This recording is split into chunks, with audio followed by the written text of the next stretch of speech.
I'm going to say what Nietzsche means to me.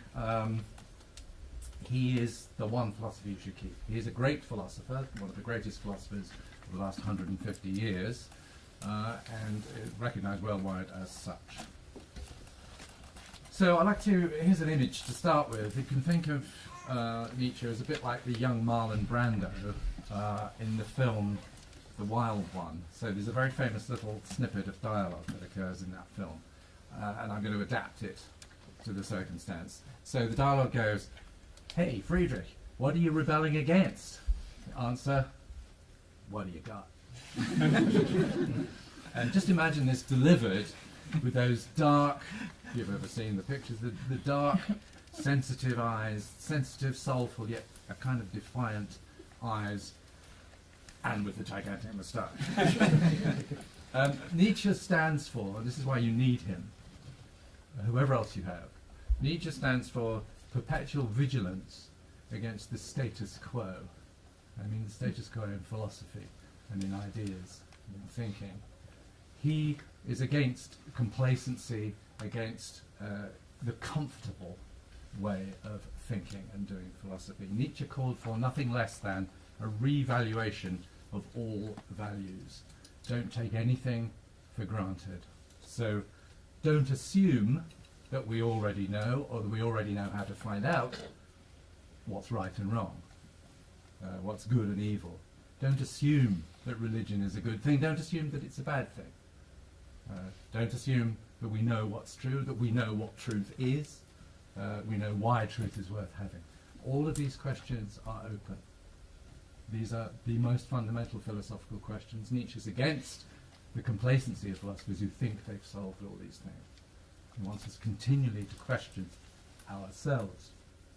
So he deflates the pretensions of other philosophers. And one of my favourite things that he says in the book Beyond Good and Evil, which you really must read. If you haven't read Nietzsche, you've got to read him. It's a treat to read. One of my favourite quotes he says is, he advises other philosophers, put a little question mark before your special slogans and favourite doctrines, and occasionally after yourselves.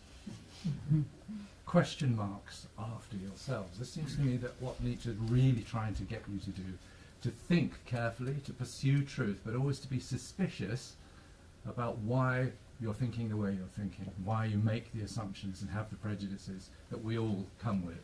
Nietzsche's a very radical thinker, in a way, a very uncomfortable thinker. He provokes you to go beyond what you already accept and to question yourself. So he believes that many of our cherished beliefs and arguments, he's writing in the 1880s, chiefly most of his work that we know that is important, most of our cherished beliefs and our ways of arguing need questioning, they need unmasking. Often they're based on things below the level of rationality. They're based on fear or pride or self-deception or just sheer habit. And another quote he says in Beyond Good and Evil, philosophers pose as if they're impartial, objective judges just putting forward some argument that can be accepted universally, when in fact, he says, it's a hunch or desire of the heart underneath that's driving their thoughts. They have prejudices, they have desires, they have habits that they haven't examined. Nietzsche was a great psychologist, one of the great psychologists. Sigmund Freud, who came a little after, writing in the same language and the same culture, regarded Nietzsche as the greatest psychologist that there had been, and that's some praise. Nietzsche's deadly serious about the business of not taking ourselves too seriously. He writes with humour, fantastic humorist, writes with wit, passion. His philosophy is always alive, it's always challenging. It's a little bit edgy, says some unpleasant things that you don't like to hear, to challenge you, but it's always surprising. Nietzsche's values, I think, are creativity is one of his great values. Be an artist of your own life. Challenge yourself. Take on difficulties and overcome them. These, I think, are the values that he thinks we've lost by a kind of complacent acceptance of traditional morality, which wants us all to be equal and the same. Nietzsche, unlike any of the previous speakers, I think, is a philosopher for our age. The famous saying that you all know, Nietzsche said, God is dead. What Nietzsche means by that is, we can't really believe in God anymore, can we?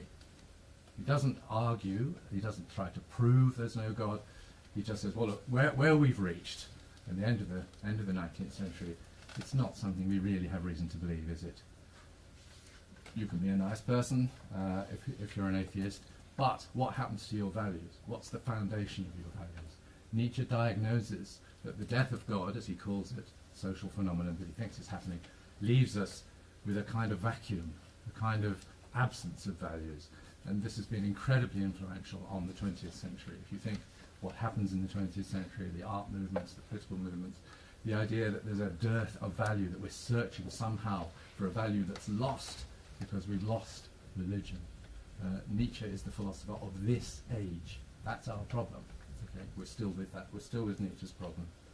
So Nietzsche wants us to confront that fact that we've lost those traditional values, but then be creative in finding new values that celebrate and affirm life and being human. So I think this is why Nietzsche is the philosopher for us now. Thank you.